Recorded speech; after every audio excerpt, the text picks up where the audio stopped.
Kok masih ditungguin? Ini tugas dalam rangka apa? Dalam KUHP ada apa? Orang yang mau dipanggil ditungguin dengan tim yang begitu banyak ini. Nah, karena sudah ada surat panggilan, yang berlaku terakhir itu produk surat panggilan. Dan surat panggilan itulah yang kemudian menjadikan sarana klien kami untuk bersikap. Ini kalau orang dipanggil secara patut kemudian ada, ini apa maksudnya, Pak? Ya. Semalam saya mau kasih tahu ya, lampu dimatiin, disorot-sorot, digedor-gedor. Kita nggak ada pas sampai ke ini kita. Ya, hari ini enggak, ya. Saya mau kasih tahu anggota Bapak yang lain. Hingga sampai jam 10 malam kalau nggak salah lampu saya tiba-tiba dimatiin. Ya, kayak begini ya. Berapa lama dimatikan, Saudara? Sekitar 2 jam itu. Oh, saya di sini ada anak-anak kecil yang mereka butuh AC kan ya. Kecuali tidak ada panggilan. Kasihan anak orang mau sekolah nggak berani keluar. Pak, dari Polda juga? Iya. Bapak tahu nggak? Ini sudah ada undangan, sudah ada panggilan. Kok masih ditungguin? Ini tugas dalam rangka apa? Dalam KUHP ada apa? Orang yang mau dipanggil ditungguin dengan tim yang begitu banyak ini. Namanya siapa, Pak? Andi saya. Andi, Pak Andi, saya mau kasih tahu ya. Di dalam KUHP itu sudah ada prosedur.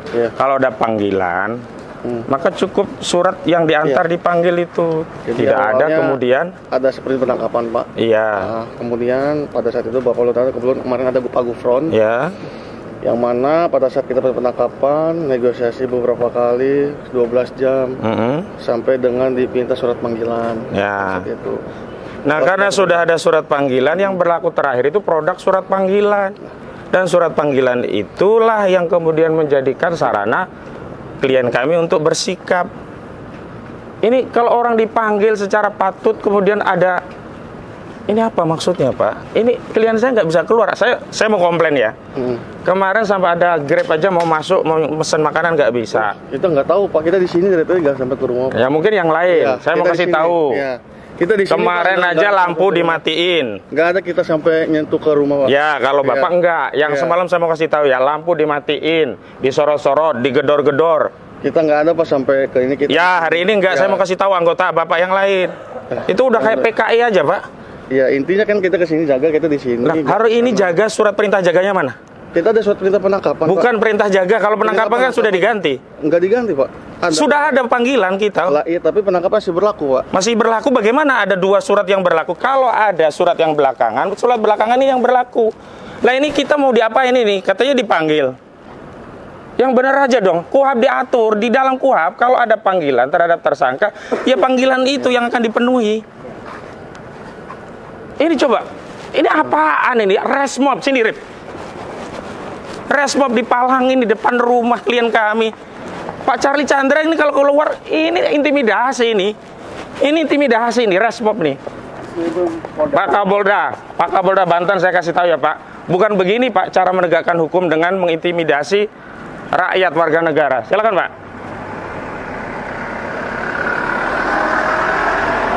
Ada prosedurnya, Pak Kapolda.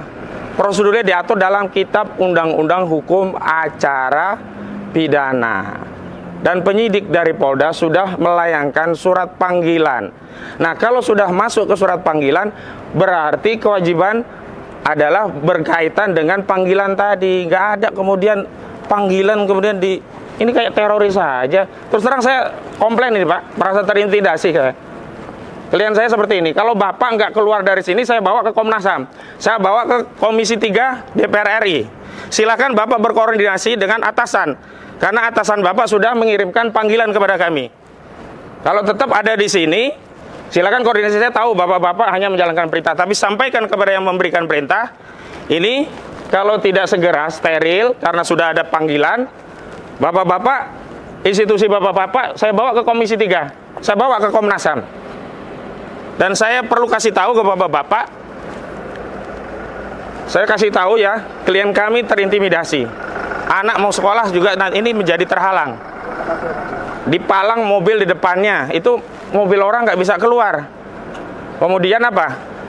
Di dalam itu ada orang udah 82 tahun, udah tua. Masa tega sih? Ini kan laporannya dari Agung Sedayu, dari Aguan, dari si Muanas Alaidit. Sudah segitukah polisi ini mau melayani aguan gitu loh? Ini korban, tanahnya dirampas. Kalau memang ini prosesnya proses hukum, masih ada proses hukum perdata. Di Perma nomor 1 tahun 1956 diatur apabila ada sengketa keperdataan beririsan dengan pidana, maka perdatanya didahulukan. Inkrah dulu, baru pidana. Oke deh, itu diabaikan. Belum ada surat ke kami terkait surat yang dikirimkan kuasa hukum. Apa sikap Polda terhadap surat yang dikirim oleh kuasa hukum? Tapi bukan begini. Langsung ngambil surat penangkapan. Begitu surat penangkapan nggak bisa diberi, panggilan. Setelah panggilan masih ada orang yang ditugaskan. Ini tugas negara apa ini? Pak Kapolri, Pak Listio Sigit Prabowo, saya mau kasih tahu Pak Kapolri. Tidak seperti ini cara melayani masyarakat. Tidak seperti ini cara mengayomi masyarakat. Tidak seperti ini cara menegakkan hukum. Prosedur dan substansi harus benar. Tidak boleh untuk menegakkan hukum dengan melanggar hukum. Prosedur KUHP harus tunduk kepada apa? Surat pemanggilan. Surat pemanggilan itu bukan kami yang bikin. Justru surat pemanggilan itu penyidik Polda dari Banten. Kenapa penyidik mengirimkan surat panggilan? Pada saat yang sama penyidik juga mengintimidasi, masih naruh anggota di rumah klien kami. Ini kan sama saja mengintimidasi klien kami, Pak Charlie Chandra. Dan Pak Kapolri, Pak Listio, saya mau kasih tahu ke Pak Listio. Pak Listio sendiri yang meminta Polri itu agar humanis. Agar apa? Presisi katanya. Presisi. Nah, kalau kita bicara presisi, itu ya harus mengikuti prosedur KUHP dalam pemanggilan orang. Jangan surat pemanggilan dikirim, tetapi juga terus dilakukan intimidasi. Dan saya mau tegaskan, sekarang yang mengikat adalah surat panggilan itu. Karena apa? Surat panggilan itu dikeluarkan oleh penyidik, kecuali kami yang mengeluarkan surat panggilan. Nggak mungkin ada dua otoritas di dalam proses penyidikan. Panggilan ya panggilan, penangkapan penangkapan. Kalau penangkapan tidak dilakukan, ya sudah berarti pemanggilannya.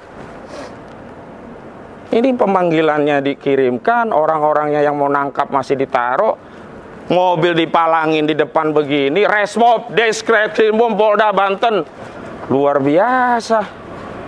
Kalau mau tangkap teroris, Pak. Kalau mau dikejar, kejar teroris. Jangan klien kami. Bapak anggota juga kan? Siapa namanya, Pak? Siapa Pak namanya? Namanya siapa, Pak? Nah, ini penyidik saja kita tanya baik-baik, nama nggak disebutkan. Saya Ahmad Qasududin, Pak. Coba saya tanya atasannya, siapa namanya? Pak, siapa namanya, Pak? Pimpinannya siapa, Pak? Pak, siapa, Pak? Pimpinannya siapa, Pak? Jangan begitu loh, Pak. Saya ngobrol baik-baik. Ini Bapak ditanya. Jangan diacukan begitu. Jawab, kenapa ya? Pak, siapa pimpinannya, Pak, yang menyuruh ke sini, Pak? Gimana coba Pak Listio? Saya bertanya baik-baik, anggota Bapak mengacuhkan saya. Lihat nih, kalau ini masih nelpon oke lah. Yang lainnya, yang ini. Bapak ini kameramen atau penyidik sih? Namanya siapa, Pak? Astagfirullahaladzim. Kita sampaikan saja kepada rakyat Indonesia, beginilah model penegakan hukum. Kita tanya baik-baik, prosedurnya kita akan ikuti. Masih saja ditaruh orang-orang yang mengintimidasi klien kami. Gak bener ini. Ini negara hukum, bukan negara kekuasaan. Ini negara NKRI, bukan negaranya aguan. Seolah-olah kalau semua urusannya sama aguan, semua tunduk. Hukum bisa diacak-acak. Status tersangka sudah habis, dijadikan tersangka lagi. Mau ditangkap, begitu kirim panggilan dia. Penyidik sendiri yang mengirim surat panggilan. Tapi kenapa kok bisa tetap menaruh orang-orang seperti ini? Gak pakai seragam polisi lagi. Astagfirullahaladzim. Kepada seluruh rakyat Indonesia, kami bukan tidak taat hukum, tapi aparat penegak hukum yang justru melakukan seperti ini. Kemana, Mas? Mau ke Kera dulu. Oke, lanjut. Sampai kemarin, klien kami mau pesen GoFood, Grab, dan yang lainnya itu dihalangi. Apa mau saya kayak di Gaza aja ini? Diintimidasi. Jadi kan mobil nggak bisa keluar. Mobil nggak bisa keluar yang satunya nih. Dipalang mobil seperti ini. Resmob 9022, Romawi 13. Mobilnya Toyota Rush. Nggak begini cara menegakkan hukum. Astagfirullah. Komisi 3 DPR RI mohon untuk melakukan rapat dan kami nanti akan sampaikan surat permohonan audiensi tentang penegakan hukum dari mitra Komisi 3, yakni institusi Polri. Institusi Polri harus presisi. Acuan untuk menegakkan hukum itu adalah hukum acara, dan hukum acara diatur dalam Kitab Undang-Undang Hukum Acara Pidana, dan sudah ada pemanggilan. Maka prosedurnya adalah polisi menunggu pihak yang dipanggil untuk mendatangi kepolisian yang sudah mengeluarkan pemanggilan, bukan kemudian mengintimidasi dengan menaruh sejumlah anggota di lokasi. Gak bener ini. Ini mau cara apa? Mohon maaf, apa cara PKI ini? Cara PKI seperti ini dulu. Bapak, pimpinannya siapa Pak? Bisa dijelaskan Pak yang memerintahkan ini? Oh bukan? Oh sopir ya, maaf. Sopirnya Pak Charlie bukan? Oh ya, coba info Pak ya. Saya udah di sini gitu. Saya mau ketemu ke dalam gitu. 24 jam diawasi. Sampai sedia makanan, berkemah bawa makanan. Astagfirullah. Saya pasti akan persoalkan ini. Seluruh rakyat harus tahu ini. Tidak boleh ada proses penegakan hukum seperti ini. Tidak bisa dibenarkan. Mentang-mentang Pak Charlie ini orang minoritas, orang etnis Tionghoa diperlakukan seperti ini. Tidak bisa. Segala warga negara berkedudukan sama di hadapan hukum. Walaupun klien kami Pak Charlie ini etnis minoritas, tapi dia punya hak yang sama. Dalam proses penegakan hukum yang berlaku tetap Kitab Undang-Undang Hukum Acara Pidana. Bukan perintah atasan, bukan keputusan atasan, tidak. Kitab Undang-Undang Hukum Acara Pidana. Kami menghargai institusi kepolisian dan penegak hukum juga berdasarkan Undang-Undang Kepolisian, Undang-Undang Nomor 2 Tahun 2002. Jadi sama-sama lah. Kami bekerja juga dengan Undang-Undang Advokat, Undang-Undang 18 2003. Proses penegakan hukum juga ada undang-undangnya, Kitab Undang-Undang Hukum Acara Pidana. Hukum materialnya diatur juga dengan KUHP. Kami tahu klien kami dituduh melakukan memalsukan dokumen dengan pasal 263 KUHP. Ini kan dicari-cari saja. Muanas Alaidit, anteknya Aguan. Ini kan laporannya dari kawan ente yang namanya Fahmi Aulia, itu sudah meninggal dunia. Ente jangan tambah dosa Fahmi Aulia tambah besar. Kasihan Fahmi. Aulia Fahmi sudah meninggal. Ini laporan Aulia Fahmi. Ente harusnya kirim Fatihah, beristighfar untuk Aulia Fahmi, bukan melanjutkan perkara yang membuat Aulia Fahmi ini dapat kiriman dosa. Kasihan. Tobat cukup. Sudah banyak ulama-ulama yang ente laporin masuk penjara. Ustadz Alfian Tanjung, Ali Baharsah, banyak sekali, dan aktivis banyak yang komplain. Sudahlah. Tobat. Hidup ini sementara. Berapa sih umur kita? 63, 70, 80, 90. 90 udah kakek-kakek. Gak nyaman hidup kakek-kakek.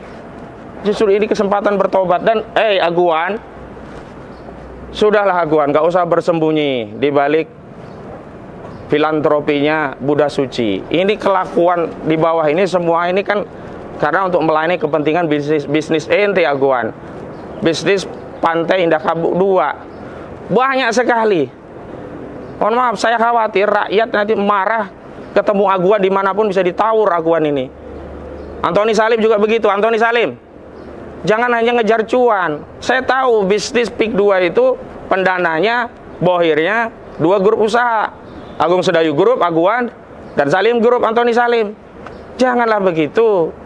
Kalau bisnis itu yang menguntungkan semua. Ini etnis Tionghoa dari bangsa Anda sendiri juga kalian zolimi. Sudah benar-benar keterlaluan kalian. Pak, tolong Pak, sampaikan ke atasan Pak. Kalau masih begini terus saya bawa perkaranya ke atas lagi. Udah, bisa. Saya tahu. Yuk. Pak Kapolda Banten, tolong evaluasi kinerja aparat Anda di bawah Pak. Saya tahu, saya yakin ini bukan kebijakan dari Pak Kapolda, bukan juga kebijakan dari Pak Kapolri. Saya meyakini ini ada penyimpangan dari kebijakan umum institusi Polri yang humanis, yang melayani, melindungi, dan mengayomi rakyat. Karena itu Pak Kapolda Banten, tolong Pak Kapolda Banten evaluasi kinerja dari aparat Anda di bawah. Malu Pak kita, kasihan rakyat Pak. Institusi Polri yang selama ini sudah citranya kurang baik Pak, ini menjadi tambah tidak baik. dengan tindakan-tindakan yang menyalahi prosedur dalam penegakan hukum, khususnya hukum acara. Klien kami, Pak, sudah diberikan panggilan. Prosedur pemanggilan itulah yang harus diikuti. Bukan kemudian diintimidasi dengan menaruh anggota tetap berada di rumah yang sifatnya private, Pak. Ini rumah, bukan kantor. Itu saja, Pak Kapolda dan Pak Kapolri. Makasih. Udah. Bismillahirrahmanirrahim. Assalamualaikum warahmatullahi wabarakatuh. Kepada seluruh rakyat Indonesia, saya ingin katakan kita hari ini berkabung terhadap dunia hukum kita. Kita hari ini berbelasungkawa terhadap proses penegakan hukum di negeri kita, karena hukum tidak lagi menjadi sarana untuk menertibkan masyarakat, untuk menegakkan keadilan, untuk memberikan perlindungan, pengayoman, dan pelayanan kepada masyarakat. Tapi hukum melalui aparat penegak hukum, khususnya dari institusi kepolisian Polda Banten, telah berubah menjadi alat represif. Perlu kami sampaikan kronologisnya bahwa klien kami sebelumnya dipersoalkan dan menjadi status tersangka, tapi belum pernah diperiksa. Karena sebelumnya status itu diperoleh melalui pra-peradilan yang dilakukan oleh grup Agung Sedayu Group melalui anak usahanya yang macam-macam gitu. Nah, setelah menjadi tersangka harus diperiksa lagi, dan ini belum pernah BAP sebagai tersangka, tiba-tiba mau ditangkap, dan tentu kami tidak ridho begitu. Dan sebenarnya kasusnya ini kan sudah viral di mana-mana. Klien kami pemilik tanah, ahli waris dari ayahnya yang sudah 35 tahun lebih tidak bermasalah, tapi tiba-tiba dibatalkan sepihak oleh BPN, padahal melalui PP nomor 18 2021 kewenangan BPN untuk melakukan pembatalan sertifikat secara sepihak tanpa pengadilan itu hanya kepada sertifikat yang usianya maksimum 5 tahun. Ini udah berpuluh-puluh tahun gitu. Tapi apapun, hari ini saya ingin tanya klien saya, karena kondisinya selama 2 hari ini tidak bisa keluar karena di depan tadi mobil dari polisi Polda Banten menghalangi jalan, terus ada orang yang ditaruh berkemah seperti camping begitu, bawa makanan dan seterusnya. Tapi ketika kami tanya, hanya menjawab perintah pimpinan, dasar hukumnya tidak dijelaskan. Ketika dia menyatakan dari surat pengikat penangkapan, ya kan sudah ada panggilan. Lalu apa fungsi dari panggilan tadi kalau orang tetap mau ditangkap? Apa mau menjebak orang biar keluar terus kemudian langsung ditangkap? Kok seperti ini proses penegakan? Baik Pak Charlie, apa yang dialami Pak Charlie selama kurang lebih 2 hari ini? Suasananya, saya hanya baca tulisan Pak Charlie tentang kondisi yang luar biasa genting, tidak manusiawi begitu, dan melanggar HAM tentunya. Nah, nanti kita juga akan sounding ke Komnas HAM, termasuk ke Komisi 3 DPR selaku mitra institusi Polri. Tolong bisa diceritakan kembali, Boleh. Pak. Ya. Selama ini kan sebenarnya kita sudah sangat kooperatif ya. Terakhir saya dipanggil tanggal 29 April, saya hadir. Saya datang ke Polda Banten, dan terakhir juga kita sampaikan bahwa tolong dijawab atas permohonan penundaan perkara pidana ini, karena kita sedang ada perkara gugatan perdata. Betul. Jadi saya juga sampaikan, apabila nanti sudah dijawab mau dipanggil lagi, saya akan datang. Tapi tiba-tiba kemarin hari Sabtu ketika saya mau keluar dari rumah, sudah ada penyidik di depan. AKP Yan Hendra sama Nana yang saya kenal, mereka sudah keluar surat perintah penangkapan. Oh, saya bingung, saya kan belum diperiksa sebagai tersangka, kok bisa? Terus penyidik bilang, ya ini sudah P21 katanya. Dan sepertinya mereka menggunakan BAP dari tahun 2023 sepertinya. Nah, oke, baik. Ketika saya mau siap-siap pergi, saya baru kepikiran sebaiknya saya nunggu pengacara saya. Makanya saya minta mereka tolong tunggu pengacara saya. Mereka ngotot Bang, nggak mau tunggu pengacara. Padahal kan menurut saya itu hak saya. Iya, apalagi dengan status tersangka wajib didampingi Iya, pengacara. apalagi penangkapan Iya, kan. apalagi penangkapan. Sejak penangkapan saya tahu itu wajib didampingi pengacara. Mereka ngotot, suruh saya keluar, mau dibawa ke Polda Banten. Saya pikir ini kan hak saya untuk menunggu pengacara. Pengacara juga sudah telepon, suruh tunggu. Nah, kemudian akhirnya karena beberapa hal yang menurut saya agak aneh, akhirnya saya memilih untuk tidak berdebat, dan saya menolak untuk ditangkap. Karena saya belum diperiksa sebagai tersangka. Saya akan mengikuti prosesnya apabila proses itu benar. Tapi kalau prosesnya tidak benar, maka itu hak saya untuk menolak. Nah, saya sudah sampaikan itu ke penyidik, tapi mereka ngotot. Ngotot, saya di waktu itu udah sampai malam ya. Jam 8, jam 9 malam, mereka tetap nunggu di depan pintu, semakin ramai itu, semakin banyak 20 polisi. Dan hingga sampai jam 10 malam kalau nggak salah lampu saya tiba-tiba dimatiin. Nah, wah kak kayak begini ya. Berapa lama dimatikan tuh lampu? Sekitar 2 jam itu. Masya Allah. Saya di sini ada anak-anak kecil yang mereka butuh AC kan ya kalau mau tidur. Iya, betul. Terus juga saya ada mertua di sini. Usia berapa itu? 82. Itu butuh perawatan 24 jam. Butuh oksigen juga. Jadi saya pikir, wah kok kayak begini ya permainannya. Apa dasarnya? Terus ya udahlah kita tetap bertahan. Komunikasi juga semua udah mati kan ya. Jadi ya udah kita tetap bertahan. Nah, besokan harinya tetap masih ada polisi di sini. Ya sudah. Setelah itu saya tahu bahwa saya ini adalah tahanan rumah sebenarnya. Nah, pagi itu saya disampaikan oleh penyidik Nana bahwa lewat WA waktu itu ada PDF panggilan katanya mau diantar. Kok Charlie, saya mau tanya. Ini kan ada 82 tahun ya. Ya. Sudah. Kondisi terakhir bagaimana? Masih alhamdulillah masih sehat ya? Iya, sama saya masih dia udah apa? di ranjang terus lah istilahnya. Udah. Keluarga bagaimana menyikapi kondisi ini? Kita berusaha untuk menenangkan mereka. Anak-anak juga masih kecil jadi mereka belum begitu ngerti. Semoga mereka hari ini keluar ke sekolah tidak dihalang-halangi, tidak diintimidasi. Jangan intimidasi keluarga kami gitu aja. Kalau memang mau panggil saya silakan panggil sesuai dengan aturan yang berlaku. Iya, karena soalnya kan dengan Coach Charlie bukan dengan anak, istri dan keluarga ya. Betul. Ini kan persoalan hukumnya kan hanya dengan Coach Charlie. Betul. Bahkan paket mau GoFood nggak bisa. Kita mau antar makanan ke sini nggak bisa. Luar biasa. Dihalangi semua. Ada orang mau datang nggak bisa, ditolak. Tamu gitu ya? Iya, nggak tamu. boleh. Iya. Paket disuruh pergi. Luar biasa. Terus himbauan Coach Charlie nih kepada Pak Kapolri terkait kasus ini gimana nih? Pak Kapolri tolonglah dijaga anak buahmu ini. Jangan menggunakan kekuasaan untuk perampas hak orang lain. Saya ini bukan penjahat. Saya tidak pernah melakukan pemalsuan apapun. Ini hanya aguan mau tanah kami. Dan waktu saya diberikan penawaran jual beli, kita menolak. Itu aja. Sebenarnya Terakhir memang aguan sudah menawar tapi kita menolak ya. Dan memang kan hak kita, orang tanah kita ya. betul. Sebenarnya waktu itu bukan kita menolak, tapi kita mencoba negosiasi. Wajar lah. Iya wajar. Tapi Makanya- tiba-tiba saya dilaporin. Iya. Nah, sejak itulah mulai masalah ini.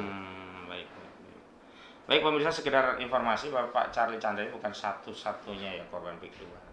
Tapi banyak lagi yang lainnya yang seperti ini, seperti Haji Fuad dan yang lain. Baik, terakhir Pak Charlie Chandra, himbauan atau harapan kepada masyarakat terkait kasus Pak Charlie ini.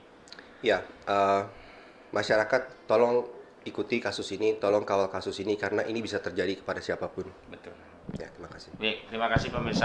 Sementara itu yang bisa kami update, ya, ikuti update selanjutnya advokasi kami terhadap Pak Charlie Chandra juga korban perampasan tanah PIK 2 lainnya. Demikian, Assalamualaikum warahmatullahi wabarakatuh. Sambil nunggu kalau bisa edit masuk, nah kita jalan itu sudah ada satu video masuk biar mereka ini dulu. Ini.